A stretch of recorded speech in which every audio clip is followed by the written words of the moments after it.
Sehingga tidak aneh sebenarnya kalau beberapa abad lalu ya, kimiawan itu ada yang punya mazhabnya itu adalah segala sesuatu itu merupakan manifestasi dari energi. Jadi materi itu tidak lain adalah energi. Itu aja. Jadi segala satu sifat itu kembali pada energi. Tapi ilmuwan yang mengambil mazhab itu sekarang sudah hampir nggak ada ya, karena mekanika kuantum itu menunjukkan bahwa segala sesuatu yang kita amati itu bisa ditarik dari sifat partikel elementernya. Nah itu sekilas ya tentang yang kita pelajari sebelumnya. Jadi kalau bicara termodinamika itu kita belajar juga tentang ini keadaan setimbang. Jadi segala sesuatu yang kita pelajari di termodinamika itu sebenarnya berkaitan dengan keadaan setimbang. Sementara reaksi kimia itu ketika reaksi itu awal berjalan, dia bukan keadaannya setimbang. Nah, setelah reaksi itu berjalan berapa saat atau berapa lama gitu ya, baru kemudian reaksi itu mencapai kesetimbangan.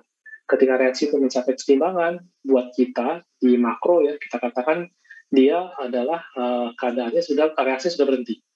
Reaksi sudah berhenti, kita katakan dia reaksi yang berhenti itu sebenarnya adalah reaksi dalam keadaan sudah setimbang. Jadi tidak ada lagi perubahan satu arah yang kita lihat.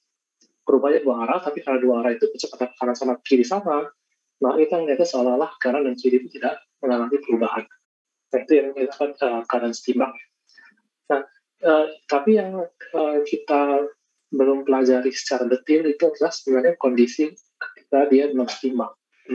Artinya ketika reaksi itu baru mulai berlangsung, berjalan, kita bisa mengamati perubahannya sampai dia pada keadaan setimbang ya. Nah, keadaan yang sebelum itu yang disebut dengan non setimbangan atau equilibrium itu yang kita pelajari dalam kinetika reaksi kimia. Dan meskipun kita sebut kinetika reaksi kimia itu adalah salah satu dari 4 area utama dalam kimia fisik, dibandingkan dengan saudara-saudaranya di termodinamika, mekanika statistik dan mekanika kuantum ya, kinetika kimia ini yang paling kurang berkembang teorinya. Kurang berkembang karena kompleks ya, dan kita saintis itu berusaha menjelaskan aspek kinetika kimia itu dengan meminjam semua aspek dari termodinamika, mekanika statistik, dan mekanika kuantum. Tapi tetap saja sampai sekarang area kinetika kimia ini merupakan area yang teorinya paling lemah. Sehingga nanti sebagian besar yang Anda dapatkan yang kita bahas ya, sebagian besar kita bahas di kinetika reaksi kimia itu adalah fakta-fakta eksperimen. Jadi hanya fakta-fakta eksperimen, dan kita masih kesulitan ya untuk menjelaskan secara pasti mengapa fakta eksperimen itu bisa kita peroleh, atau fakta eksperimen itu kenapa itu terjadi. Jadi kimia fisik kan sebenarnya kimia fisik itu cabang yang berusaha menjelaskan apa dan mengapa ya. Jadi kalau kita lihat fenomena, kita menjelaskan mengapa itu bisa terjadi. Apa yang menyebabkan terjadi sebelum kita memanipulasinya untuk kepentingan kita. Itu bekerja. Nah, sayangnya di kinetika kimia itu untuk fondasi teorinya masih kurang berkembang. Nah, nanti setelah UTS, jadi sebelum UTS itu kita banyak bicara eksperimen. Nanti setelah UTS itu Anda akan diperkenalkan mengenai teori yang berhubungan dengan reaksi kimia, yaitu misalnya teori tumbukan, teori keadaan transisi, jadi teori-teori yang sejauh ini kita bangun ya, atau pada awal itu dibangun untuk menjelaskan kinetika reaksi ini.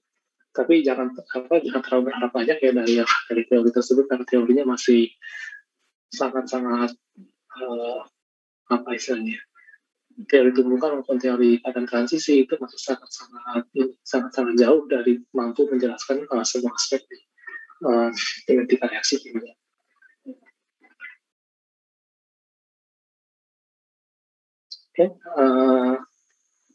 Oke, Anda bisa melihat ini ya. Saya menunjukkan video apa ini? Jadi video antara potasium iodida ya dengan natrium disulfat. Ya bukan apa namanya? Natrium tiosulfat ya. Maaf. Kelamaan di komputer itu jadi lupa ini namanya apa ya? Natrium apa ini? Natrium tiosulfat karena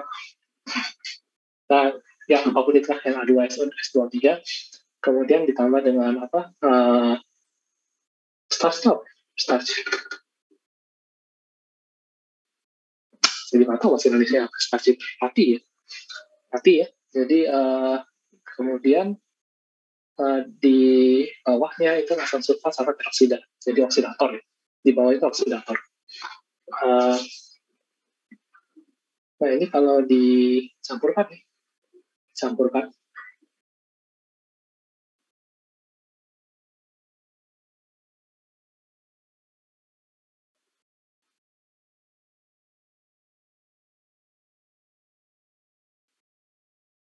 tiba-tiba larutannya berubah menjadi gelap. Itu aja. Dan kalau misalkan kita ambil slow motionnya pun itu menunjukkan bahwa reaksi itu berubah dari bening ya, larutan yang berubah dari bening menjadi biru pekat ya. Dan saya pikir Anda Anda mungkin sudah familiar ya dengan starch pati. Itu kalau dia membuat kompleks dengan I3 ya, dengan I3 minus, jadi dengan kompleks dengan iodium, kompleks iodium, dengan pati itu menghasilkan warna biru ya, ungu atau biru ya. Nah ini kalau misalkan reaksi tadi itu kita ulangi dengan konsentrasi reagen yang lebih rendah, maka Anda bisa lihat di sini ya, bagian ini itu perlahan-lahan. Ini bukan replay, ini bukan slow motion ya. Ini kecepatan normal. Jadi reaksi yang sama diulangi, ini videonya dengan kecepatan normal. Kemudian konsentrasi reagen itu diperkecil ya, diencer sekali. Sehingga reaksinya itu berjalan lambat.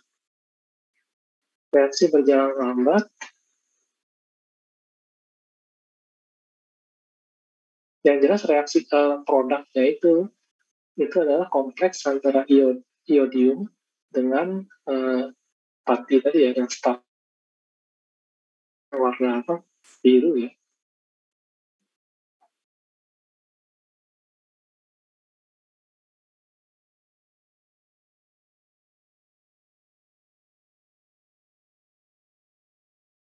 Nah ini reaksi yang sama ya, tapi dengan kecepatan yang atau laju yang berbeda.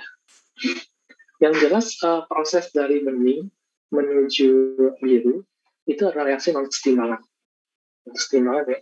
Nah setelah dia menjadi biru semua, kemudian kita tidak mengamati ada perubahan, itu yang kita sebut dengan reaksi setimbang. Nah kalau kita bicara reaksi yang sudah karena setimbang, itu termodinamika bisa menjelaskan banyak hal.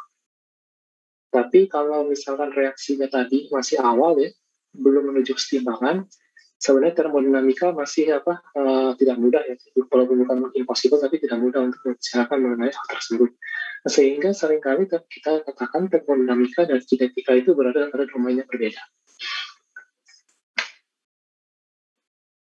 Oke. Nah, reaksi ini dikenal sebagai reaksi iodide clock, jam iodide. Dulu waktu saya masih S1 ya, kita melakukan praktik kimia fisik itu dengan reaksi iodide clock ini. Tapi saya nggak tahu praktikum Anda saat ini dalam kondisi pandemi itu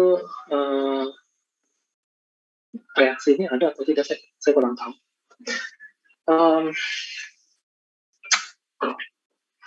Kondisi yang menyedihkan sekarang ya. Jadi kita